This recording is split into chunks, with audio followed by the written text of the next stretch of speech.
We have used one R307 optical fingerprint reader sensor and Arduino Uno.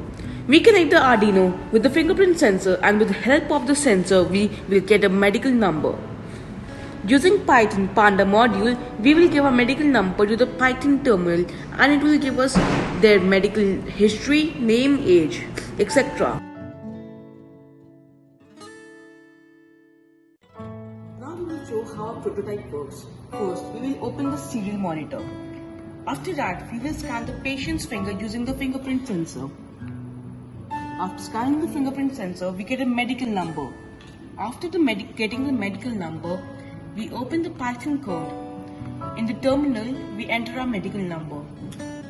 After entering it, you get all your data: your name, gender, age, weight, height, allergies, and medical history.